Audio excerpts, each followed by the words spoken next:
Hello judicial service aspirants, judicial dream की concept class में आपका वेलकम है। आज हम क्रूअलिटी और डिसीजन पढ़ेंगे। ये डाइवोर्स के टॉपिक पर आपकी सेकंड वीडियो है। लेक्चर स्टार्ट करने से पहले ये एडवाइजेबल है कि आप अपनी हिंदू लॉज के बेयर एक्ट अपने पास रखें। चलिए हम सबसे पहले क्रूअलिटी से स्टार्ट करते हैं। क्रूअलिटी सेक्शन 13(1) क्लॉज 1A में आपका एक ग्राउंड है डाइवोर्स का। आप वीडियो को पॉज करके सेक्शन 13(1) क्लॉज 1A पढ़िए। हालांकि क्रूअलिटी आपका एक ग्राउंड तो ज़रूर है सेक्शन 13(1) क्लॉज 1A में, लेकिन वहाँ डिफ़ाइन नहीं है। हिंदू मैरिज एक्ट क्रूअलिटी को कहीं भी डिफ़ाइन नहीं करती। क्रूअलिटी को हम आम भाषा में दुख या दर्द किसी को देना कह सकते हैं। क्रूरता, निर्दयता आमतौर से क्रूअलिटी के पर्यायवाची माने जाते हैं। जहाँ एक बंदा दूसरे इंसान को सफरिंग और दुख देकर खुश रहता है, ऐसे कंडक्ट को हम क्रूअल या क्रूअलिटी कहते हैं। हिंदू मैरिज एक्ट ऑल्दो क्रूअलिटी को डिफ़ाइन नहीं करता, लेकिन हमारे पास एक English law Russell versus Russell है जो क्रूअलिटी को काफ़ी हद तक बहुत सटीक ढंग से डिफ़ाइन करता है। रसल वर्सेस रसल में कहा गया था कि क्रूअलिटी ऐसा एक बर्ताव है जहाँ पर एक स्पाउस दूसरे स्पाउस की ज़िंदगी, उनके शरीर और उनकी मानसिक और शारीरिक सेहत के लिए ख़तरा बन जाता है, या फिर ऐसे कंडक्ट करता है जहाँ दूसरे स्पाउस के मन में एक भय पैदा हो जाता है। इस डेफिनेशन को साफ साफ पढ़ते हुए हम बोल सकते हैं कि क्रूअलिटी के दो प्रकार होते हैं, फिज़िकल क्रूअलिटी और मेंटल क्रूअलिटी। पहले हम फिज़िकल क्रूअलिटी को एड्रेस करेंगे।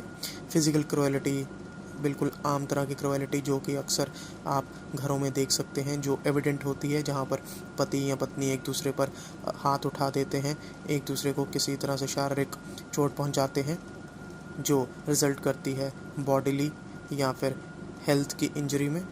वहीं दूसरी ओर मेंटल क्रूअलिटी एक बड़ा ही न्यूएंस सब्जेक्ट है। ये एक नया सब्जेक्ट है और ये केस टू केस डिफ़र कर सकता है। ऐसा हो सकता है कि एक केस में जो मेंटल क्रूअलिटी अमाउंट करता है वो दूसरे केस में मेंटल क्रूअलिटी अमाउंट ना करे। इसलिए कोर्ट्स को पार्टीज़ का सोशल स्टेटस, एजुकेशनल लेवल और सोसाइटी जिसमें वो रहते हैं उसको कंसिडर करना बड़ा ज़रूरी है। फॉर एग्ज़ाम्पल, अगर एक पति अपनी बीवी को गाली देता है, लेकिन बीवी और पति एक ऐसे सोसाइटी में रहते हैं जहां गाली पति पत्नी के बीच में एक नॉर्मल सिनारियो है, तो वहां it will not amount to mental cruelty. हालांकि दूसरी ओर जहां ऐसा नहीं है, it may amount to mental क्रूअलिटी।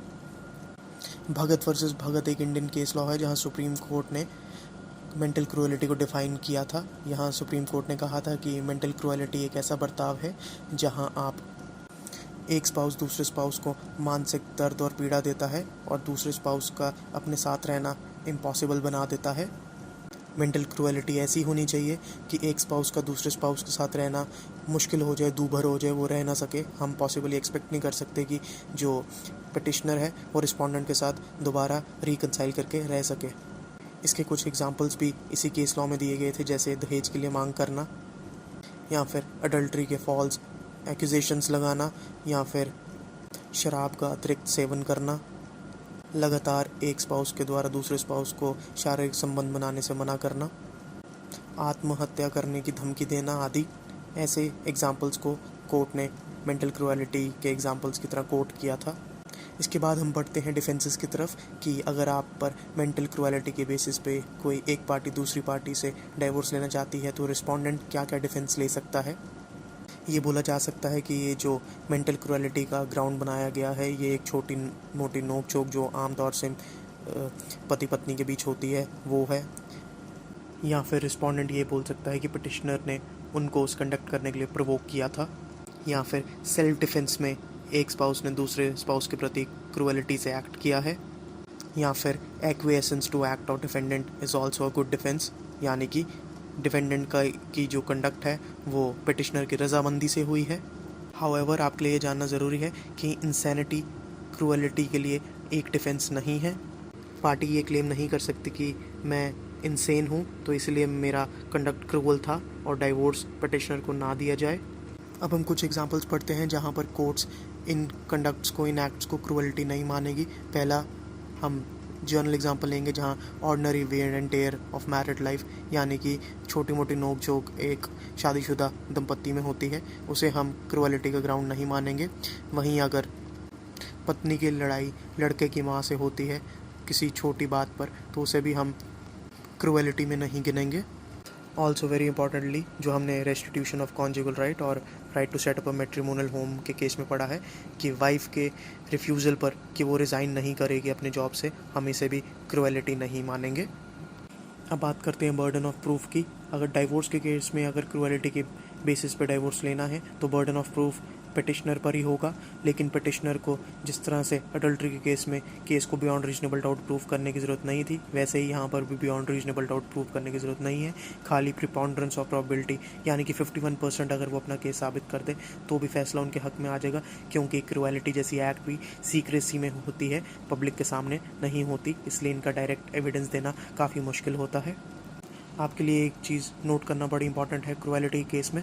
1976 से पहले क्रुएलिटी का के बेसिस पे अगर डाइवोर्स लेना होता था पार्टी को, तो पार्टी को कोर्ट को बताना पड़ता था कि रिस्पोंडेंट के क्रूअल एक्ट के कारण पार्टी के मन में एक भय पैदा हो गया था, रीजनेबल एप्रीहेंशन पैदा हो गई थी। लेकिन आफ्टर 1976 ये ज़रूरी नहीं है कि पार्टी कोर्ट को प्रूव करे कि सामने वाली पार्टी ने ऐसा कंडक्ट किया था कि मेरे मन में भय या रीजनेबल एप्रीहेंशन पैदा हो गई थी।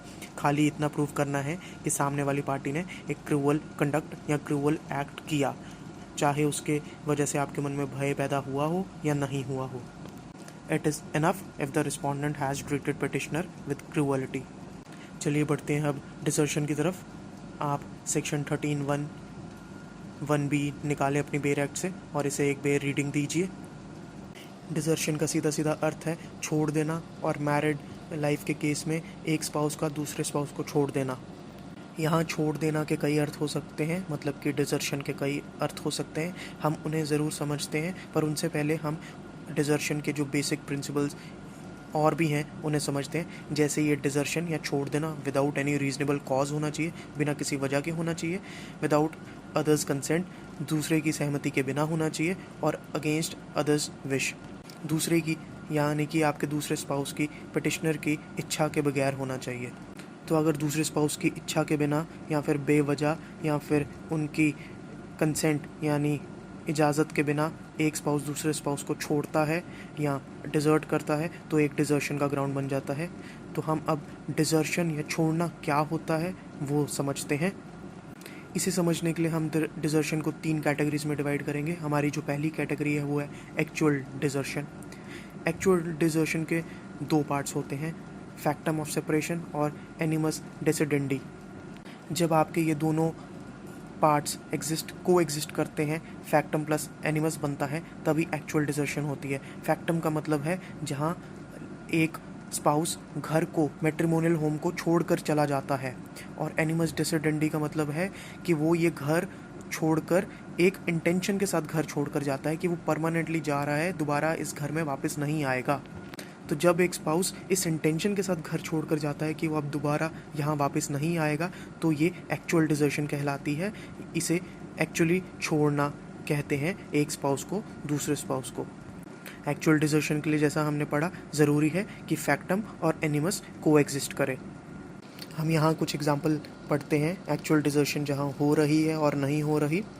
जैसे एक स्पाउस गुस्से में घर छोड़कर चला गया। गुस्से में मतलब उनकी इंटेंशन नहीं थी डिज़र्ट करने के लिए, बस गुस्से में इन फिट ऑफ एंगर घर छोड़ के चले गए, तो यहाँ पर डिज़र्शन नहीं हुई है। वहीं अगर एक स्पाउस दूसरे स्पाउस को फोर्स करता है घर से निकल जाओ, तब भी दूसरे स्पाउस के द्वारा डिज़र्शन नहीं हुई है, क्योंकि ही और शी हैज़ बिन फोर्स्ड। तो इंटेंशन नहीं है। एक्चुअल डिसर्शन के लिए आपको इंटेंशन भी चाहिए और फैक्टम भी चाहिए। फैक्टम का मतलब आपने घर एक्चुअली में छोड़ दिया, और इंटेंशन का मतलब आपने इंटेंशन के साथ छोड़ा।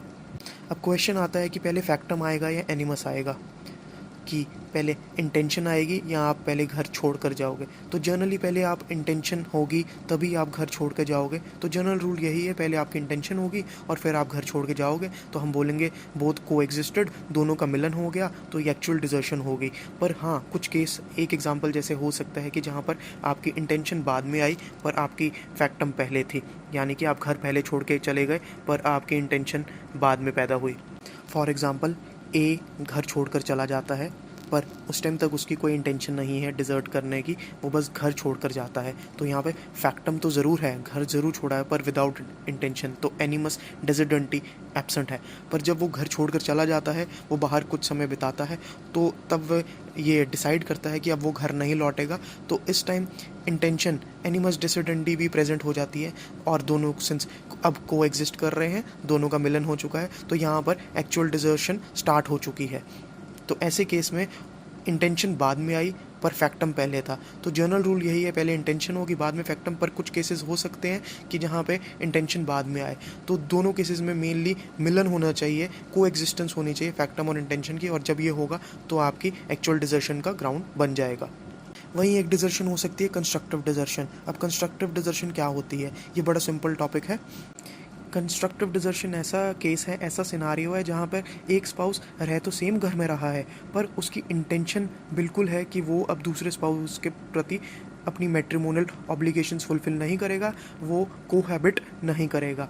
तो ऐसे केस में इंटेंशन डिजर्ट करने की बिल्कुल सामने है, एनिमस डिसिडेंटी बिल्कुल सामने है, पर फैक्टम एब्सेंट है क्योंकि वो सेम घर में रह रहा है। तो ऐसे केसेस को भी कवर हम डिजर्शन में ही करेंगे, वरना कोई भी अपनी मैट्रिमोनियल ऑब्लिगेशंस फुलफिल नहीं करेगा और अपने स्पाउस को ऐसे ही छोड़ देगा, और ना तो उससे जो उसका एग्रीड स्पाउस है वो डाइवोर्स ले पाएगा। तो ऐसे केसेस में भी हम कंस्ट्रक्टिव डिजर्शन बोलेंगे कि एक्चुअली डिजर्शन लग तो नहीं रही, पर डिजर्शन जैसा ही कुछ है।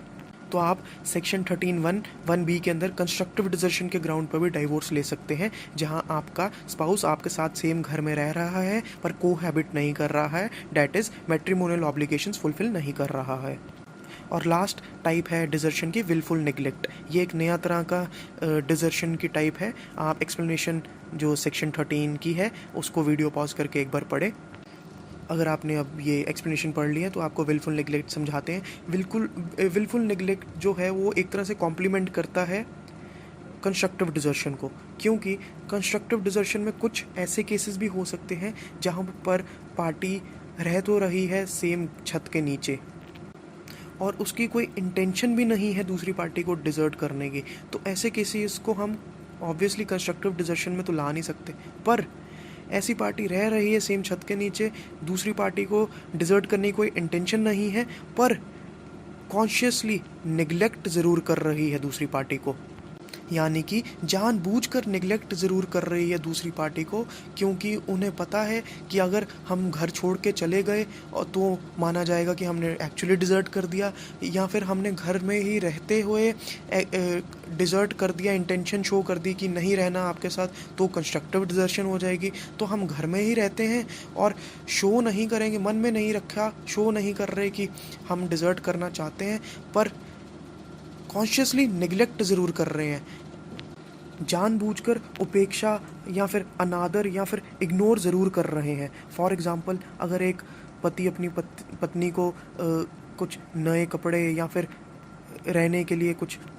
मेंटेनेंस या भत्ता या पैसे नहीं दे रहा गुजारा करने के लिए, तो ऐसे केस में साफ पता लगता है कि वो ऊपरी तौर से कुछ नहीं करना चाहता, पर वो ऐसे हालात बनाना चाहता है कि बीवी उसे छोड़कर चली जाए और उसके सर पर इल्ज़ाम नहीं आए। तो ऐसे केसेस को कवर करने के लिए भी हमारे पास विलफुल निगलेक्ट या फिर आप बोल सकते हो विलफुल डिजर्शन का भी एक ग्राउंड है, जिसे हम डिजर्शन ही मानेंगे और सेक्शन 13(1)(1)(b) के लिए एक ग्राउंड मानेंगे, जहाँ पिटिशनर दूसरी पार्टी से डाइवोर्स ले सकता है डिजर्शन के ग्राउंड पर। तो हमारे पास 3 तरह के डिजर्शन हैं, एक्चुअल डिजर्शन, कंस्ट्रक्टिव डिजर्शन और विलफुल निगलेक्ट, या फिर आप जिसे विलफुल डिजर्शन बोल सकते हो, जानबूझकर डिजर्ट किया गया है इग्नोर कर कर दूसरी पार्टी को। आपके लिए जानना बड़ा ज़रूरी है कि डिजर्शन के केस में डाइवोर्स तभी मिलेगा जब डिजर्शन किए हुए 2 साल बीत चुके हैं, और जिस दिन आप, और ये कॉन्टीन्यूसली डिजर्शन 2 साल से चल रही है, और जिस दिन आप पिटिशन डाल रहे हैं डिजर्शन के लिए डिजर्शन के ग्राउंड पर, उस दिन आपको मिनिमम 2 साल तो पूरे हो चुके हैं। हाउएवर डिजर्शन जो है वो एक कॉन्टिन्यूइंग ऑफेंस है, यानी कि इवन इफ़ आपको 2 साल पूरे हो चुके हैं पर आपने पिटिशन नहीं डाली और 2 साल 1 दिन बाद जो पार्टी है वो घर वापस आ जाती है, जो आपका स्पाउस है जो आपको डिजर्ट करके गया है वो घर वापस आ जाता है, तो डिजर्शन एंड हो जाती है। तो आप ये नहीं बोल सकते कि 2 साल हो गए थे तो ग्राउंड बन गया। ये कॉन्टिन्यूइंग ऑफेंस है, ये एंड भी हो सकता है अगर आपने टाइम पर 2 साल ख़त्म होते ही पिटिशन नहीं डाली तो। तो हम बोल सकते हैं desertion is a continuing offence and it completes only when after 2 years petition is filed. तो ये ऑफेंस तब तक नहीं है जब तक आप पिटिशन नहीं डालेंगे, इवन इफ़ 2 साल बीत चुके हैं। लास्टली बड़ा इंपॉर्टेंट है डिजर्शन के टॉपिक पे ये समझना कि डिजर्शन टर्मिनेट कब होती है, यानी कि डिजर्शन कुछ केसेस में ख़त्म भी हो जाती है, जहाँ पर रिजम्पशन ऑफ कोहैबिटेशन हो जाती है, यानी कि पार्टीज़ एक दूसरे के साथ पति पत्नी की तरह रहना शुरू हो जाते हैं और अपने मैट्रिमोनियल ड्यूटीज़ और ऑब्लिगेशंस को फुलफिल करते हैं म्यूचुअल कंसेंट से। या फिर जहाँ पर एक पार्टी दूसरी पार्टी को छोड़ के ज़रूर गई थी, पर उसके बाद उनका जो दूर रहना छोड़ना वो कंसेंशुअल हो गया था, आपसी सहमति से उन्होंने डिसाइड कर लिया कि चलो ठीक है अब हम दूर ही रहेंगे।